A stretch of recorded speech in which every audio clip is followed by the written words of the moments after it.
వారాహి నవరాత్రులు ఆషాఢ మాసాన్ని పురస్కరించుకొని దర్భగూడెం గ్రామంలో వెలిసిన శ్రీ శ్రీ భూలక్ష్మి అమ్మవారికి ఆదివారం మహిళలు అత్యంత భక్తి శ్రద్ధలతో శారీ సమర్పించారు.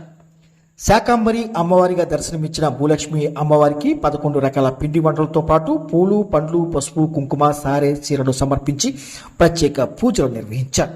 ఈ కార్యక్రమంలో గ్రామ పెద్దలతో పాటు మహిళలు అధిక సంఖ్యలో పాల్గొన్నారు.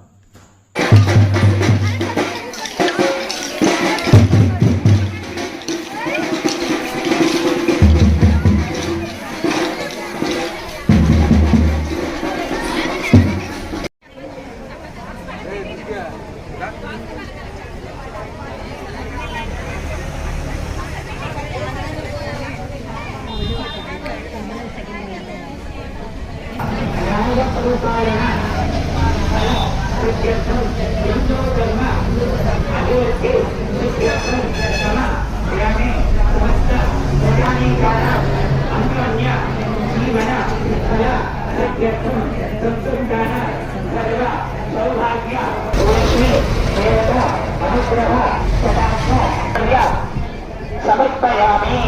అమ్మగారి నమస్కారం చేస్తారమ్మా. ఆషాఢ మాసాలు అదే సముద్ర ద్రవ్యాన్ని కూడా నేను చూస్తున్నాం కాబట్టి ఇవన్నీ నువ్వు స్వీకరించి ఈ యొక్క మన గ్రామాన్ని చల్లగా ఓం శ్రీ మహాశ్రీ ఈ రోజు చాలా విశేషమైన రోజు. ఈ రోజు యొక్క విశేషం అంటే ఆషాఢ మాసంలో మనం 5వ రోజులో ఉన్నాం. 5వ రోజు అంటే ఈ రోజు ఇప్పుడు వారాహి మాత ఉత్సవాలు జరుగుతున్నాయి. వారాహి మాత ఉత్సవాల్లో 5వ రోజు. మరి ఏమిటంటే ఈ రోజు స్కంద షష్ఠి అంటే సుబ్రహ్మణ్య స్వామి చాలా విశేషంగా ఇష్టమైన రోజు. అటువంటి శుభప్రదమైన ఈ రోజున మన గ్రామంలోని దర్భగూడెం గ్రామంలోని శ్రీ మహాకాళి మహాలక్ష్మి మహాసరస్వతి త్రిశక్తి అవతార సురుని నవదుర్గాసురుని శ్రీ భూలక్ష్మి అమ్మవారికి ఆషాఢ మాస సారి సమర్పించడం జరిగింది. ఈ యొక్క కార్యక్రమం చక్కగా గ్రామస్తులు అందరూ సహాయ సహకారాలతో, అలాగే గ్రామ పెద్దలందరూ సహాయ సహకారాలతో ఈ కార్యక్రమాన్ని ఎంతో వైభవంగా నిర్వహించుకోవడం జరిగింది. అలాగే 3వ రోజున ఆషాఢ మాసం 3వ రోజు శుక్రవారం నాడు అంటే తిరుపతి శుక్రవారం నాడు విజయవాడలోని కనకదుర్గా అమ్మవారి మాత కూడా సారి సమర్పణ జరిగింది. అలాగే ఈ రోజున మన తల్లికి ఎంతో విధంగా కండలు ఎనిమిదిగా అమ్మవారికి ఆషాఢ మాస సారి సమర్పణ జరిగింది. గ్రామంలో ప్రతి ఒక్కరు కూడా ఈ కార్యక్రమాలు పాల్గొనడం జరిగింది. అమ్మవారిని మరో విశేషం అంటే శాకాంబరి మాత అవతారంలో అమ్మవారిని అలంకరించి ఆ అవతారంలో ఉన్న అమ్మకి ఈ రోజు సారి సమర్పణ జరిగింది. శాకాంబరి మాత అవతారం అంటే ఒకటి చాలా విశేషం. మనకి చాలా పురాణాలు చాలా విశేషంగా చెబుతారు ఈ అవతారం గురించి.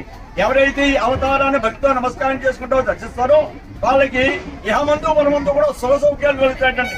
వారికి ఏ విధమైన అందానికి లోటు ఉండొచ్చు. అటువంటి విశేషమైన అలంకారంతో ఉన్న అమ్మకి ఈ రోజున ఆ సారి సమర్పణ జరిగింది. గ్రామీణపై కార్యక్రమం పాల్గొన్నారు. ఈ కార్యక్రమంలో పాల్గొన్న ప్రతి ఒక్కరు కూడా ఎన్నలు, పెద్దలు, స్త్రీలు, పురుషులు ప్రతి ఒక్కరు కూడా అమ్మవారి యొక్క అనుగ్రహాన్ని